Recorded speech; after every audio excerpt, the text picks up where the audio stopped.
क्या आपको भी बचपन में यही सिखाया गया था? अच्छे नंबर लाओ, अच्छी नौकरी पाओ, जिंदगी बन जाएगी। लेकिन क्या आपने कभी सोचा है कि जिन लोगों ने ये बातें सिखाई वो खुद अमीर क्यों नहीं बने? अगर पैसे कमाने का रास्ता इतनी पढ़ाई में होता तो स्कूल के टीचर अरबपति होते। ये ऑडियो बुक समरी है उस किताब की जिसने लाखों लोगों की सोच बदल दी, रिच डैड पुअर डैड। चलिए जानते हैं उस अमीर पिता की सीख जो स्कूल के सिलेबस में नहीं मिलती। दो पिताओं की सोच में अंतर। रॉबर्ट कियोसाकी की जिंदगी में दो पिता थे। एक उनके असली पिता जिन्हें वह पुअर डैड कहते हैं, और दूसरे उनके दोस्त के पिता जो उन्हें पैसे की समझ सिखाते थे। ये थे रिच डैड। पुअर डैड पढ़े लिखे थे, नौकरी करते थे और हमेशा सुरक्षित करियर की बात करते थे। वहीं रिच डैड कम पढ़े लिखे लेकिन तेज सोच वाले थे, जिन्होंने बिजनेस और इन्वेस्टमेंट के जरिए दौलत बनाई।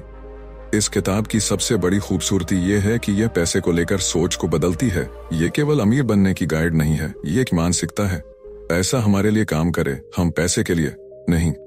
लेसन 1, अमीर लोग पैसे के लिए काम नहीं करते। अक्सर हम सभी को बचपन से यही सिखाया जाता है, पढ़ाई करो ताकि एक अच्छी नौकरी मिल सके, मेहनत से पैसा कमाओ, सुरक्षित भविष्य के लिए बचत जरूरी है। लेकिन क्या कभी आपने सोचा है कि जो लोग आपको ये सब सिखा रहे हैं वो खुद आर्थिक रूप से कहाँ खड़े हैं? रिच डैड पुअर डैड के लेखक रॉबर्ट कियोसाकी के जीवन में दो पिता स्वरूप थे। एक उनके असली पिता पुअर डैड और दूसरे उनके दोस्त के पिता रिच डैड। दोनों की सोच एक दूसरे से बिल्कुल विपरीत थी। एक तरफ पुअर डैड थे जो पढ़े लिखे, नौकरी पेशा और स्थिर आय वाले व्यक्ति थे, और दूसरी ओर रिच डैड थे जो बिजनेसमैन थे, कम पढ़े लिखे लेकिन आर्थिक रूप से बेहद समझदार और अमीर। इस अध्याय में लेखक ने जो सबसे पहली और महत्वपूर्ण सीख दी है वो यही है कि अमीर लोग पैसे के लिए काम नहीं करते, बल्कि वे पैसे को अपने लिए काम कराते हैं। ये बात सुनने में जितनी सरल लगती है, असल जिंदगी में उतनी ही गहरी और क्रांतिकारी है। क्योंकि अधिकतर लोग, खासकर मिडिल क्लास और गरीब तबके के लोग, जीवन भर इस भ्रम में रहते हैं कि ज्यादा मेहनत करेंगे, ज्यादा पैसे कमाएंगे और फिर अमीर बन जाएंगे। लेकिन सच्चाई ये है कि ये एक अंतहीन चक्र है जिसे लेखक ने रैट रेस कहा है। सुबह उठो, नौकरी पर जाओ, तनख्वाह पाओ, बिल भरो, किराया दो, खर्चे निकालो और फिर से अगले महीने का इंतजार करो। इस चक्र में लोग फंस जाते हैं और जिंदगी भर पैसे के पीछे भागते रहते हैं, बिना ये समझे कि असली आजादी पैसे से नहीं, पैसे की समझ से आती है। रॉबर्ट जब छोटे थे उन्होंने अपने रिच डैड से पैसे कमाने की बात पूछी थी। रिच डैड ने उन्हें और उनके दोस्त माइक को एक दुकान पर कम पैसों में काम पर रखा और फिर धीरे धीरे उन्हें सिखाया कि पैसे के लिए काम करना ही सफलता नहीं है, बल्कि यह समझना कि पैसे कैसे काम करता है असली सफलता की चाबी है। रॉबर्ट ने महसूस किया कि जब वह सिर्फ तनख्वाह के लिए काम करते हैं तो वह अपने दिमाग का इस्तेमाल बंद कर देते हैं और एक सीमित सोच में फंस जाते हैं। जबकि जब उन्हें पैसे की जरूरत तो थी लेकिन तनख्वाह नहीं मिल रही थी, तब उनका दिमाग सक्रिय हुआ और वे नए आइडियाज पर सोचने लगे। यही वह बिंदु था जहां उनकी सोच बदलनी शुरू हुई। रिच डैड का यह सिद्धांत था कि अगर आप केवल पैसे के लिए काम करते हैं तो आप भावनाओं, खास तौर पर डर और लालच के गुलाम बन जाते हैं। डर नौकरी खोने का, EMI न भर पाने का, बच्चों की फीस न दे पाने का आपको मजबूर करता है वो वही काम करने के लिए जो आप नहीं करना चाहते। और लालच, ज्यादा कमाने की लालसा, आपको उस काम में फंसाए रखती है, भले ही उसमें कोई आत्मिक संतोष न हो। अमीर लोग इन भावनाओं को समझते हैं लेकिन वो इनके गुलाम नहीं बनते। वो अपने दिमाग का इस्तेमाल करते हैं, अपने रिस्क को समझते हैं और अपने पैसे को ऐसे रास्तों में लगाते हैं जो आगे चलकर उनके लिए पैसे पैदा करे। यहाँ पर एक और महत्वपूर्ण बिंदु आता है, फाइनेंशियल एजुकेशन। रिच डैड हमेशा कहते थे कि स्कूल आपको नौकरी के लिए तैयार करते हैं लेकिन पैसे को समझने की शिक्षा नहीं देते।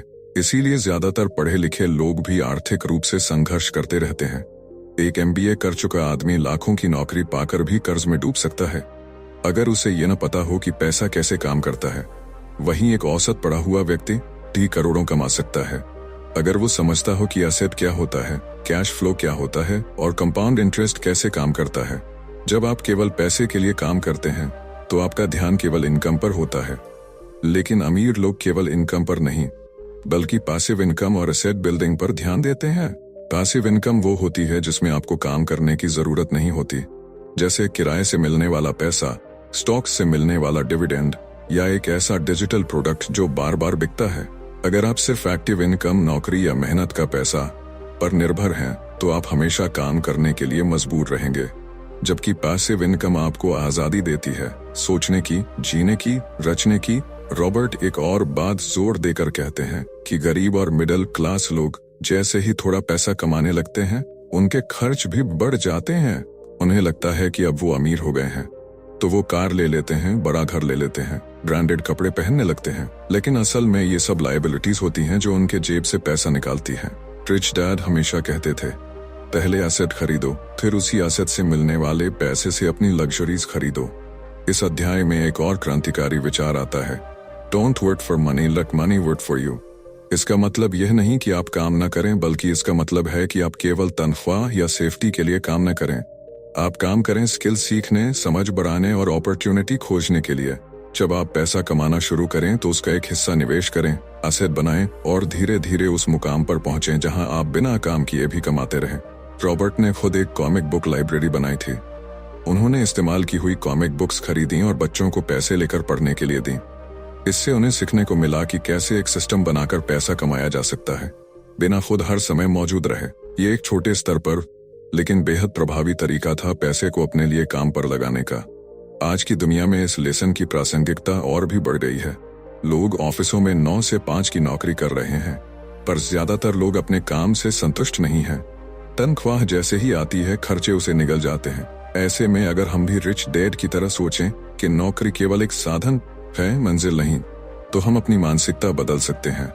हम हर महीने अपनी तनख्वाह से एक हिस्सा बचा सकते हैं, उसे निवेश कर सकते हैं और धीरे धीरे फाइनेंशियल फ्रीडम की ओर बढ़ सकते हैं। इस लेसन में यह भी बताया गया है कि सिस्टम्स और नेटवर्क्स कैसे बनाए जाते हैं।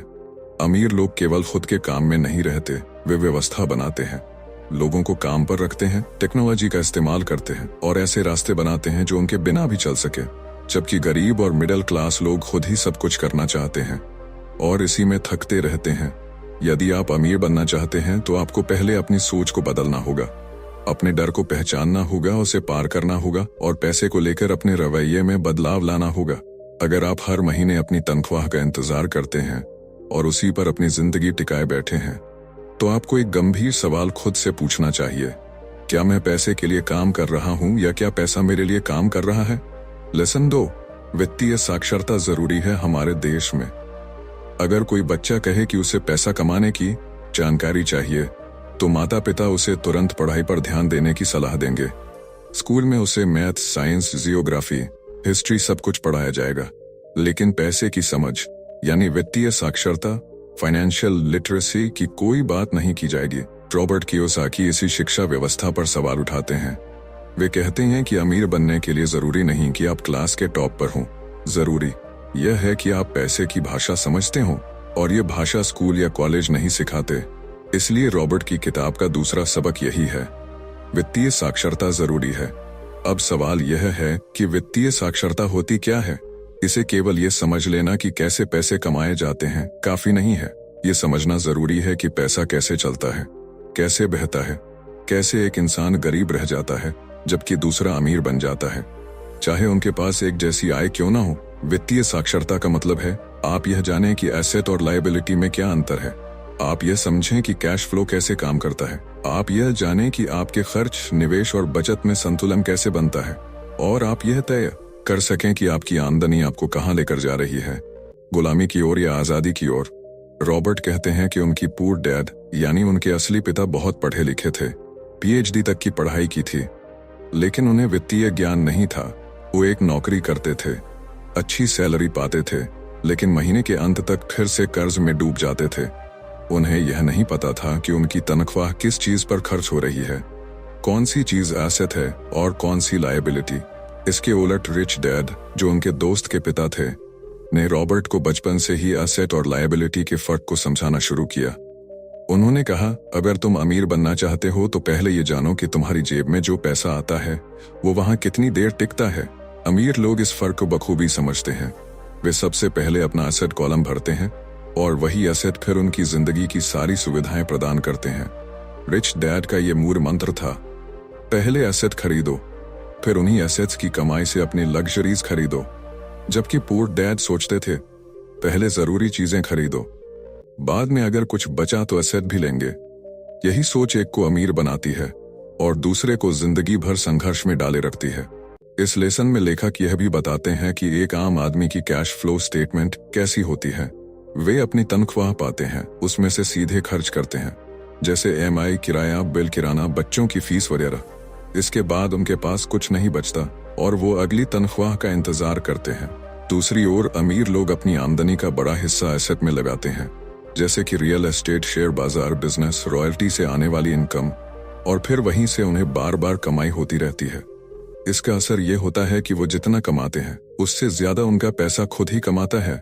यहाँ एक गहरा मनोवैज्ञानिक पहलू भी आता है। गरीब और मिडिल क्लास लोग सोचते हैं, मैं अगर ज्यादा कमा लूंगा तो अमीर हो जाऊंगा। लेकिन सच्चाई यह है कि कमाई बढ़ने से अमीरी नहीं आती, जब तक कि पैसों को चलाना नहीं आता। एक व्यक्ति 30-50 कमाकर भी अमीर बन सकता है अगर वो समझदारी से एसेट बना रहा हो, और एक व्यक्ति 2-2 लाख कमाकर भी गरीब रह सकता है अगर उसका हर पैसा खर्चों और कर्ज में जा रहा हो। रॉबर्ट यहाँ एक बहुत महत्वपूर्ण बिंदु उठाते हैं, पैसा खोने का डर। बहुत लोग शेयर बाजार, बिजनेस या इन्वेस्टमेंट की दुनिया में कदम ही नहीं रखते क्योंकि उन्हें लगता है कि कहीं पैसा डूब न जाए। लेकिन रिच डैड कहते हैं कि पैसा खोना जिंदगी का हिस्सा है। जो लोग अमीर बनते हैं उन्होंने पैसा खोया होता है, लेकिन हर नुकसान से उन्होंने सबक लिया होता है और अगली बार बेहतर निर्णय लिया होता है। यानी वित्तीय साक्षरता का एक अहम हिस्सा है जोखिम को समझना और उसे प्रबंधित करना। केवल बचत करना काफी नहीं है, आपको निवेश करना आना चाहिए, और सबसे जरूरी, आपको सीखना नहीं छोड़ना चाहिए। वित्तीय साक्षरता का एक और स्तंभ है टैक्स की समझ। पुअर डैड को लगता था टैक्स एक बोझ है जिससे बचना नहीं जा सकता। वहीं रिच डैड ने सिखाया कि अमीर लोग टैक्स के नियमों को समझते हैं, उसका कानूनी लाभ उठाते हैं और अपने पैसे को इस तरह मैनेज करते हैं कि टैक्स कम से कम देना पड़े। वे कंपनियां बनाते हैं, खर्चों को पहले दिखाते हैं और टैक्स बाद में भरते हैं, जबकि नौकरी पेशा लोग पहले टैक्स भरते हैं और फिर जो बचता है उससे खर्च करते हैं। इस फर्क ने रॉबर्ट की आंखें खोल दी और उन्हें एहसास हुआ कि पैसे के खेल में नियम वही जीतता है जो उसे गहराई से समझता है।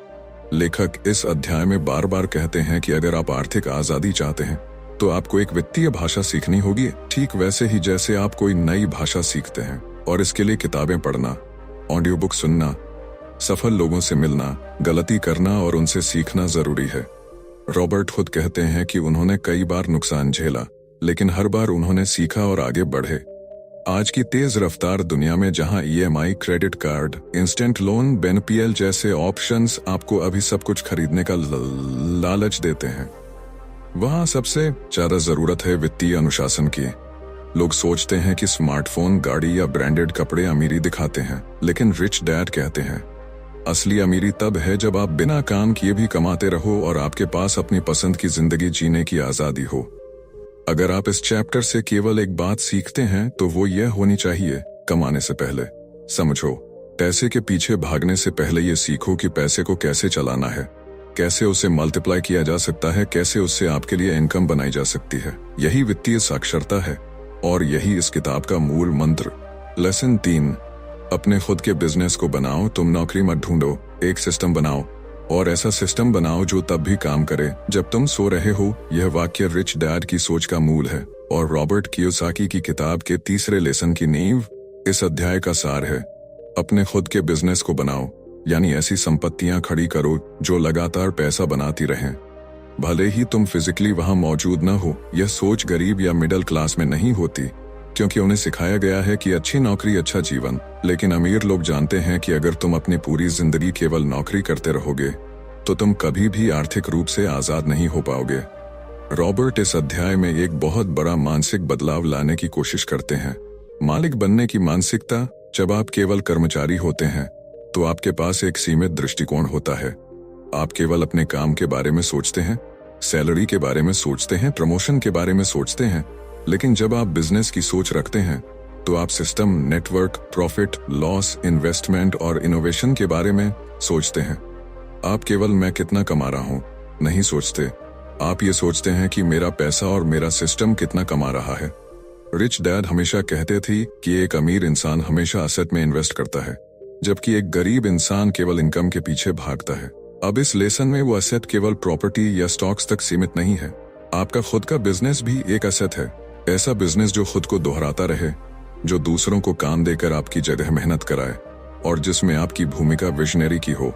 ये असली अमीरी का रास्ता है। अब यहाँ पर एक बहुत महत्वपूर्ण फर्क समझना जरूरी है। जॉब करना और बिजनेस बनाना दोनों अलग चीजें हैं। जॉब में आप किसी और के सपनों के लिए काम करते हैं और हर महीने एक फिक्स अमाउंट कमाते हैं। लेकिन बिजनेस में आप शुरुआत में मेहनत करते हैं, रिस्क लेते हैं, लेकिन एक बार सिस्टम खड़ा हो गया तो आप कम से कम समय में ज्यादा पैसे कमा सकते हैं। और सबसे बड़ी बात, आपके पास समय की आजादी होती है। रॉबर्ट बताते हैं कि ज्यादातर लोग अपनी पूरी जिंदगी नौकरी करते हुए गुजार देते हैं और फिर रिटायरमेंट का इंतजार करते हैं। लेकिन क्या आपने कभी सोचा है कि क्या आप 60 की उम्र तक काम करते रहना चाहते हैं और फिर पेंशन के भरोसे जिंदगी काटना चाहते हैं, या फिर आप चाहते हैं कि आप 35 या 40 की उम्र में ही फाइनेंशियली फ्री हो जाएं और वो करें जो आपको पसंद है? अगर आप दूसरा रास्ता चाहते हैं तो आपको नौकरी से आगे की सोचनी होगी, यानी बिजनेस की। अब यहाँ ये सोचना जरूरी है कि क्या हर कोई बिजनेस शुरू कर सकता है? जवाब है हाँ, लेकिन शर्त है कि वो सीखने को तैयार हो। रिच डैड कहते थे कि कोई भी व्यक्ति बिजनेसमैन बन सकता है अगर वो कुछ चीजें समझ ले, जैसे कि कैश फ्लो मैनेजमेंट, टीम बनाना, क्लाइंट को समझना और सेलिंग। ये सब स्कूल में नहीं सिखाया जाता, लेकिन जिंदगी में सबसे ज्यादा जरूरी यही होता है। रॉबर्ट बताते हैं कि बिजनेस शुरू करने का मतलब ये नहीं कि आप तुरंत बड़ी कंपनी खोलें या लाखों का इन्वेस्टमेंट करें। शुरुआत छोटी होती है, एक आइडिया से। वो आइडिया आपकी स्किल पर आधारित हो सकता है, आपकी रुचि पर हो सकता है, अगर आपकी रुचि पर हो सकता है, अगर आप किसी दिक्कत का समाधान कर सकते हैं और लोग उसके लिए पैसा देने को तैयार हैं, तो आप बिजनेस शुरू कर सकते हैं। उन्होंने खुद शुरुआत की एक छोटी सी कॉमिक बुक लाइब्रेरी से की थी, जो उन्होंने बिना लाइसेंस या बहुत बड़ी रकम के चालू कर दी। बस उन्होंने सोचा, बच्चे कॉमिक्स पढ़ना पसंद करते हैं, लेकिन बार बार खरीदना महंगा पड़ता है। अगर मैं उन्हें कम पैसों में पढ़ने की सुविधा दूं तो कैसा रहेगा? और वहीं से शुरू हुआ उनका पहला बिजनेस। इस उदाहरण से हमें यह समझना चाहिए कि बिजनेस करने के लिए MBA या बड़ी डिग्री नहीं चाहिए, बस समस्या को समझने और हल करने की क्षमता चाहिए। रॉबर्ट यहाँ एक और चीज पर जोर देते हैं कि बिजनेस केवल पैसे कमाने का जरिया नहीं है, बल्कि ये पैसे को मल्टीप्लाई करने का सबसे सशक्त माध्यम है। जब आप एक सिस्टम बनाते हैं, एक प्रोडक्ट या सर्विस बनाते हैं, तो उसे आप बार बार बेच सकते हैं बिना बार बार मेहनत किए। यही बिजनेस मॉडल की ताकत है। आप एक बार मेहनत करते हैं और फिर वो काम आपके लिए करता है। अमीर लोग इस सोच के साथ चलते हैं कि उन्हें एक ऐसी व्यवस्था बनानी है जो बिना उनकी फिजिकल उपस्थिति के भी चल सके, जैसे digital products, e-commerce, website, subscription model, franchisee, apps, courses, investment portfolio आदि। इन सभी में एक बार काम करने के बाद लगातार आमदनी होती है, लेकिन इसके लिए पहले आपको अपने माइंडसेट को शिफ्ट करना होगा। नौकरी करने वाले से सिस्टम बनाने वाले में।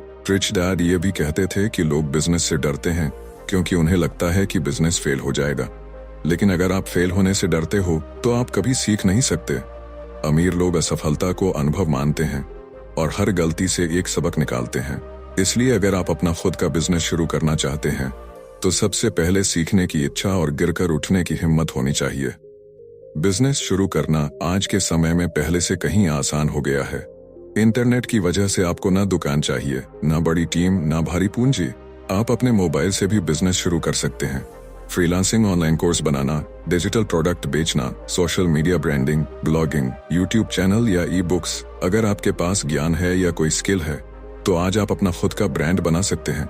लेकिन रॉबर्ट एक चेतावनी भी देते हैं, बिजनेस करते हुए फोकस और डिसिप्लिन जरूरी है। कई लोग उत्साह में शुरू करते हैं, लेकिन जब शुरुआती रिजल्ट नहीं मिलते तो छोड़ देते हैं। अमीर बनने की सोच केवल पैसे से नहीं, बल्कि एक लंबी रणनीति, धैर्य और निरंतर प्रयास से आती है। लेसन 3 का सार यही है कि अगर आप सच में फाइनेंशियल फ्रीडम चाहते हैं तो आपको केवल तनख्वाह पर निर्भर नहीं रहना चाहिए। आपको एक ऐसी प्रणाली बनानी चाहिए जो समय के साथ बढ़े और आपको पैसों की जगह सोचने, रचने और जीने का समय दे। लेसन 4, टैक्स और कंपनी की ताकत को समझो। जब हम टैक्स का नाम सुनते हैं तो हमारे दिमाग में अक्सर डर, बोझ और सरकारी झंझट जैसी भावनाएं उभरती हैं। एक आम आदमी के लिए टैक्स का मतलब होता है हर महीने की कमाई का एक हिस्सा सरकार को दे देना, फिर चाहे वो तनख्वाह से कटे या साल के अंत में इनकम टैक्स भरना पड़े।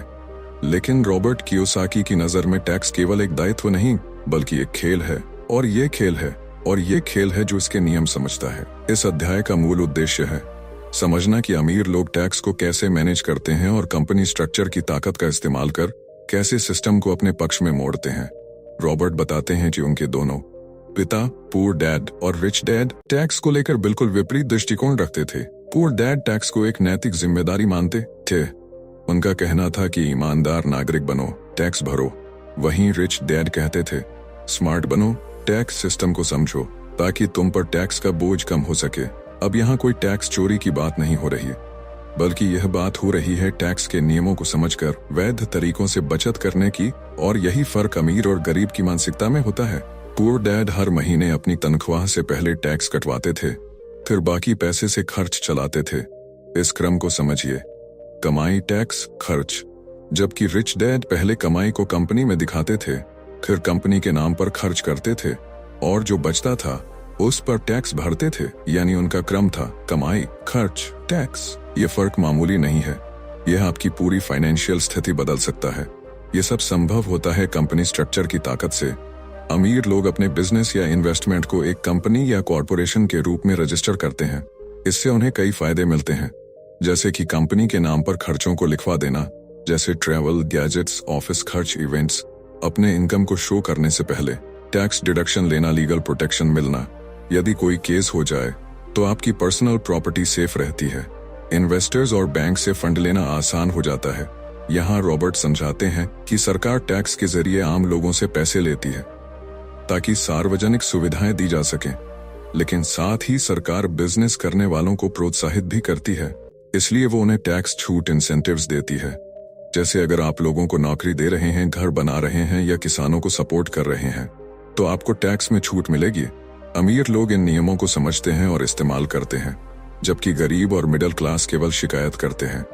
अब आप सोच सकते हैं, हम तो नौकरी पेशा है, हमें ये सब कैसे मिलेगा? यहीं रॉबर्ट का लेसन काम आता है।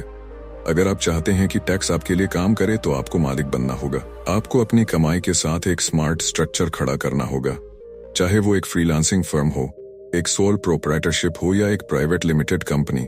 जब तक आप केवल तनख्वाह पर निर्भर हैं, तब तक आप सबसे ऊपर टैक्स देते रहेंगे। लेकिन जैसे ही आप कंपनी के जरिए कमाई करना शुरू करते हैं, आपके पास पहले खर्चों को घटाने का कानूनी हक आ जाता है। रिच डैड कहते हैं, कानून हर किसी के लिए एक जैसा है, लेकिन अमीर लोग कानून को पढ़ते हैं, समझते हैं और उसे अपने पक्ष में इस्तेमाल करना सीखते हैं। गरीब लोग सिर्फ डरते हैं और शिकायत करते हैं।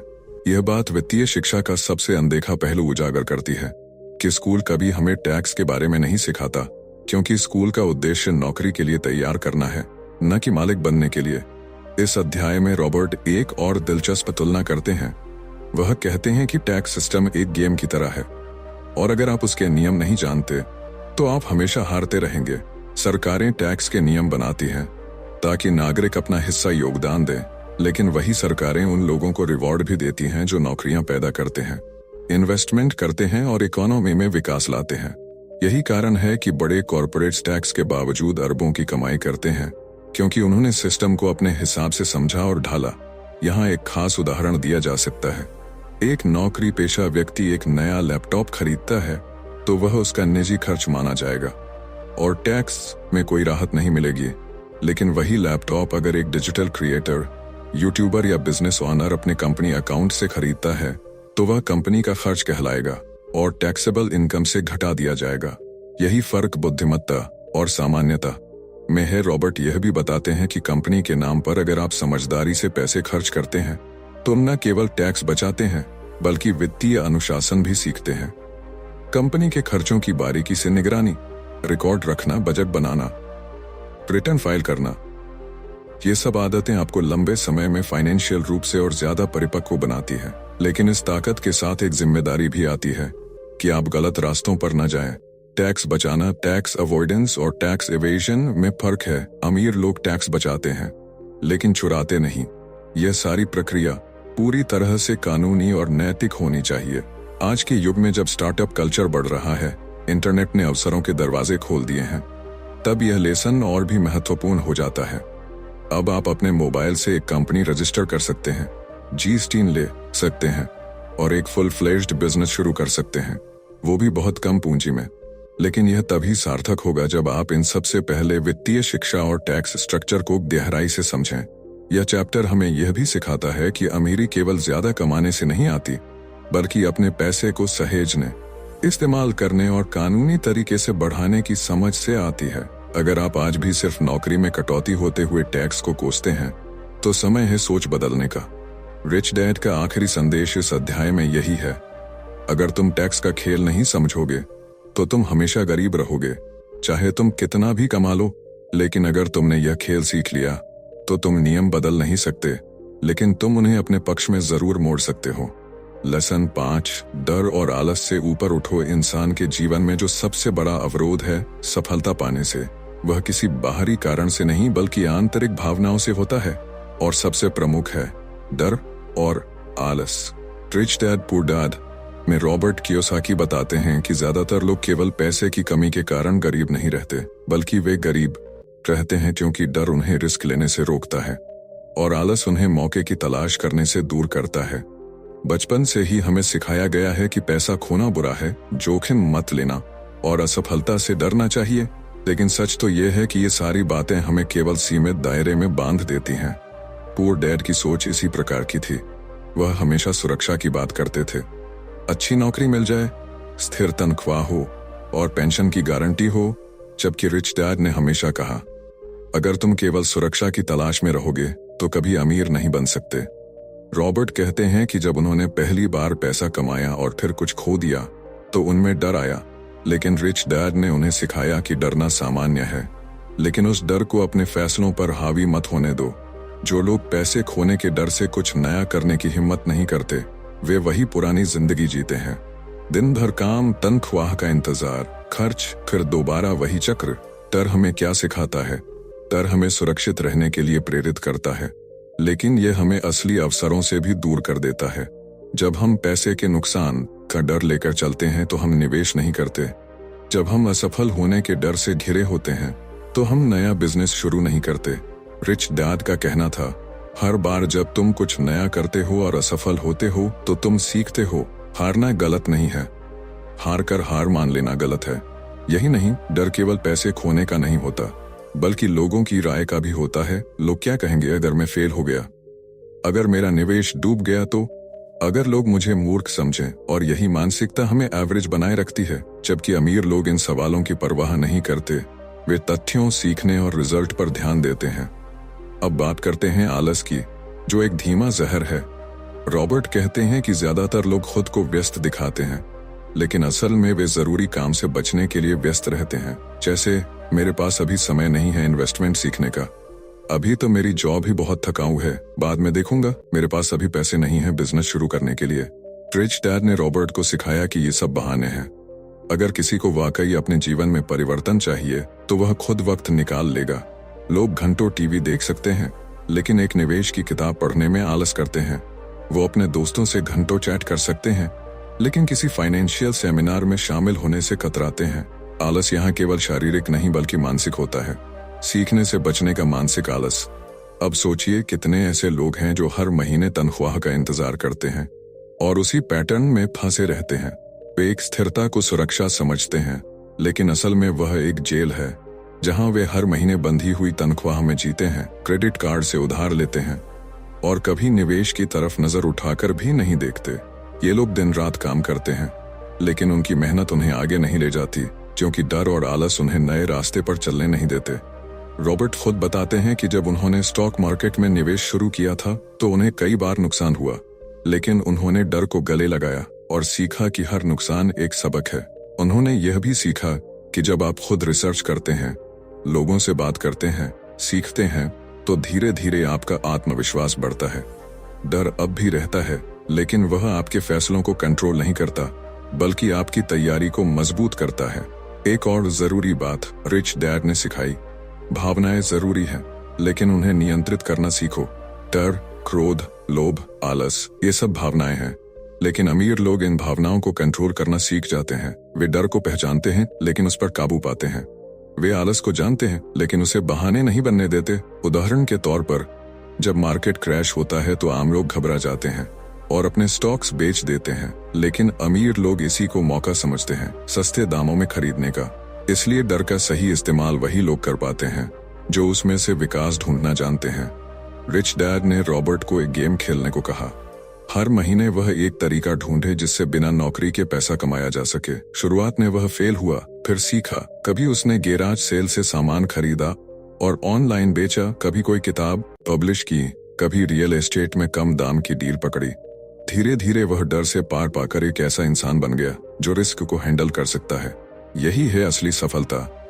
अब बात करें कि इस डर और आलस से बाहर कैसे निकला जाए। डर को पहचानो और लिखो। सबसे पहले अपने डर को पहचानो। क्या तुम्हें असफलता का डर है, पैसे गंवाने का, समाज की सोच का? फिर इसे एक पेपर पर लिखो। जब तुम डर को शब्द देते हो तो वह आधा कमजोर पड़ जाता है। छोटा लेकिन एक्शन भरो।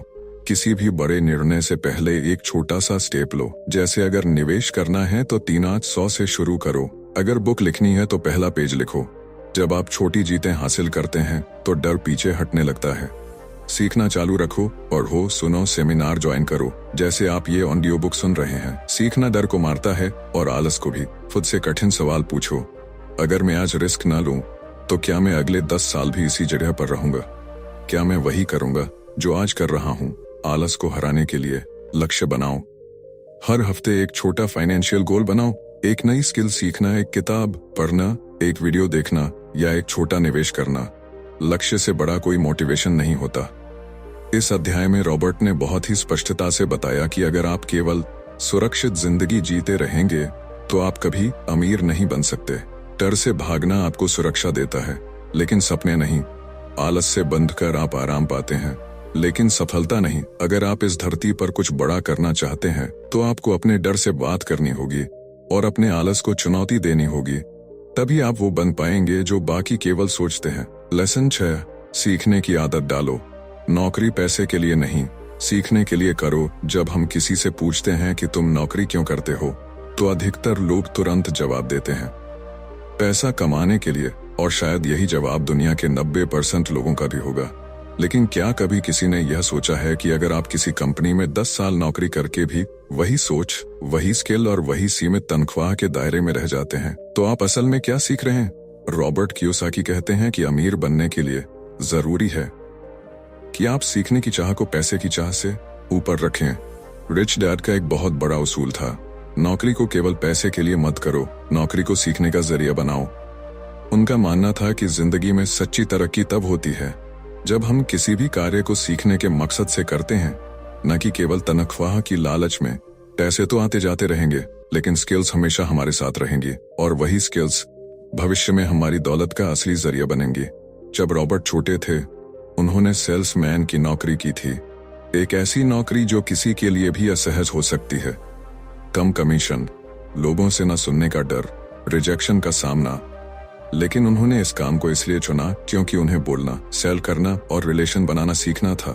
उन्होंने खुद कहा, अगर मैंने सेल्स में महारत नहीं हासिल की होती तो मैं आज दुनिया भर में अपनी किताबें नहीं बेच पाता। यहाँ रिच डैड की सोच सामने आती है। उनका कहना था कि ज्यादातर लोग एक क्षेत्र में महारत हासिल कर लेते हैं, लेकिन दूसरे जरूरी स्किल्स की पूरी तरह अनदेखी कर देते हैं। उदाहरण के लिए, कोई शानदार इंजीनियर है लेकिन उसे पैसे की समझ नहीं है, बिजनेस चलाने की सोच नहीं है, या लोगों से बात करने का तरीका नहीं आता, तो उसकी तरक्की सीमित रह जाती है। इसी तरह कई लोग बेहतरीन शेफ होते हैं, लेकिन बिजनेस प्लानिंग या मार्केटिंग न जानने के कारण उनका रेस्टोरेंट नहीं चलता।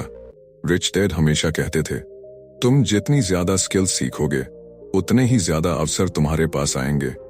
उनकी नजर में एक व्यक्ति को marketing, sales, leadership, public speaking, business accounting और लॉ कानून की बेसिक समझ होनी ही चाहिए। ये वो स्किल्स हैं जो किसी भी इंसान को सिर्फ एक कर्मचारी से हटाकर एक लीडर और इनोवेटर बना सकती हैं। अब सोचिए, क्या आपकी वर्तमान नौकरी आपको केवल तनख्वाह दे रही है या कुछ सिखा भी रही है? अगर सिखा रही है तो वो कौन सी स्किल्स हैं जो आने वाले वर्षों में आपकी दौलत बढ़ा सकती हैं? और अगर नहीं सिखा रही तो क्या आपको अपनी राह बदलने की जरूरत है? रॉबर्ट बताते हैं कि हम जिस भी फील्ड में हों उसमें यह समझना जरूरी है कि हमारा काम हमें कहां ले जा रहा है।